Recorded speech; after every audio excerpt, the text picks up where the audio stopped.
Assalamualaikum warahmatullahi wabarakatuh. Allahumma sholli ala Sayyidina Muhammad wa ala ali Sayyidina Muhammad.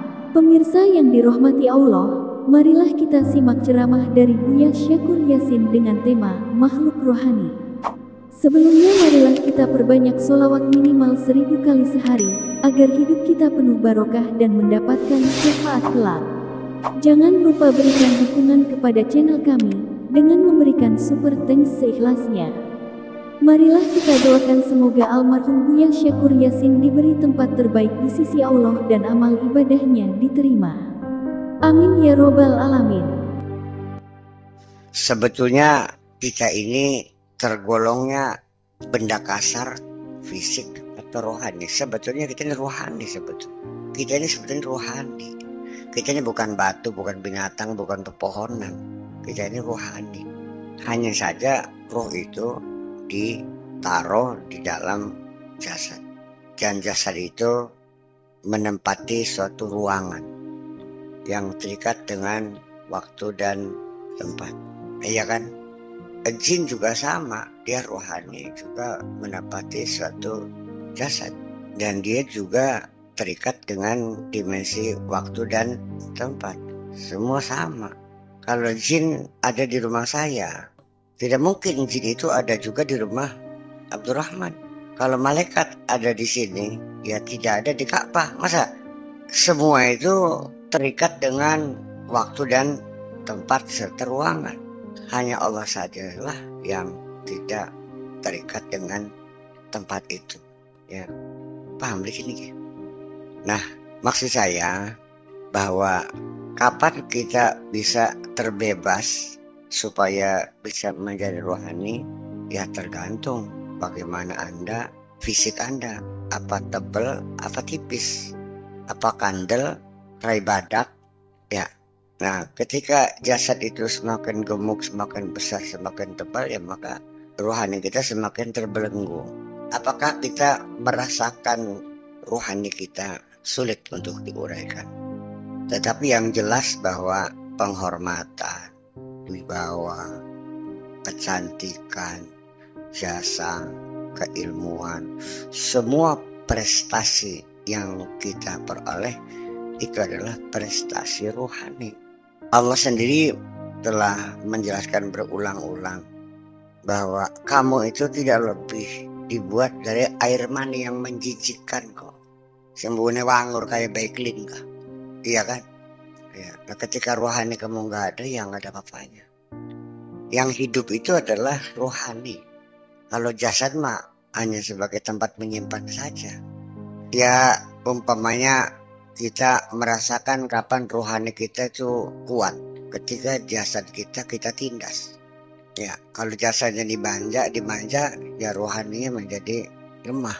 Ketika jasad kita tindas, kepengen mangan aja mangan, kepengen nginung aja nginung, waya nyahwat jangan dulu melampiaskan birahi, waya ngantuk aja turu. Malah justru ketika dalam keadaan bulan puasa kita tekan jasad kita, maka semangat kita semakin meningkat rohani kita, ya, sehingga kita mampu melakukan sholat setiap malam 27 satu rakaat. Setelah itu kita bisa tahan membaca Quran tadarus sampai jam 12 malam. Kenapa? Ketika perut kita kenyang, kok jadi ngantuk? Ya memang iya. Itu kesalahannya. Iya. Ya bakal pengen lemu, jasad dia mangga lemu kena. Rohaninya gering. Maka jasad gering, rohaninya kuat. Itu kira-kira. Makanya ya olahraga ada aturannya.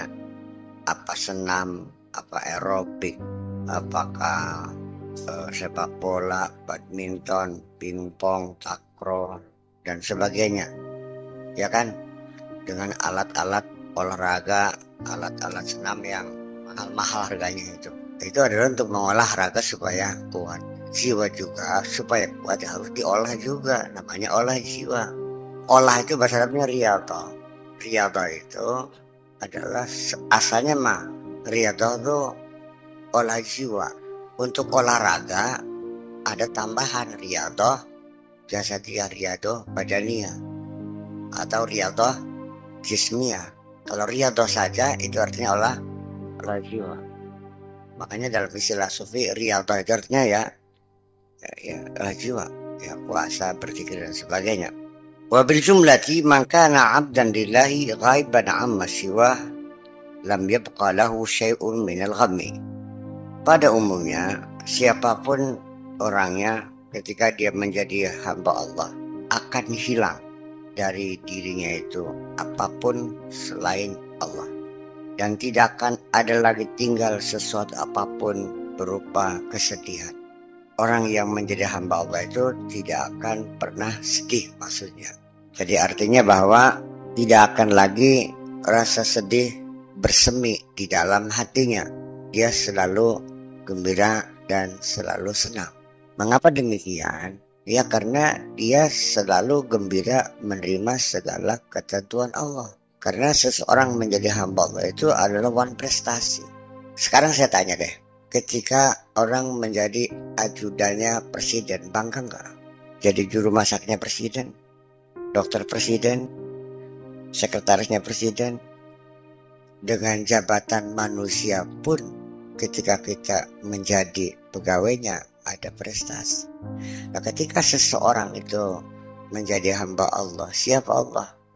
Ya itu ukuran presiden sebagai Tuhan Sang Pencipta. Ketika dia merasa sebagai hamba Allah, maka itulah prestasi yang tidak ada sesuatu pun yang melebihi itu. Jadi begini, kamu ini hamba Allah bukan sih?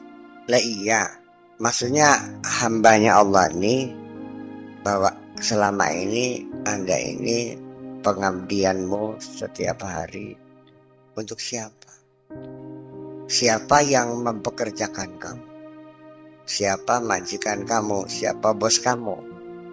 Kan terkapingnya. Selama ini kita kerja pontang-panting Jakarta, Surabaya dengan mobil doang.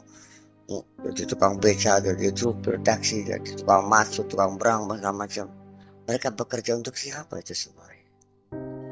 Jadi artinya bahwa di sini la ilaha illallah, tidak ada Tuhan al-ma'budu bil haqqi sebagai tempat pengabdian yang sebenarnya tidak ada. Majikan itu nggak ada, hanya Allah saja. Ya, jadi kita bekerja kepada siapapun, sekalipun secara fisik kita bekerja kepada seorang Cina nungguin toko, majikan kita tetap adalah Allah. Majikan kitanya, manusianya itu, bos kita itu, ya dia juga bekerja untuk Allah. Sehingga tidak di dalam agama Islam itu dilarang seseorang mengabdi kepada siapapun selain kepada Allah.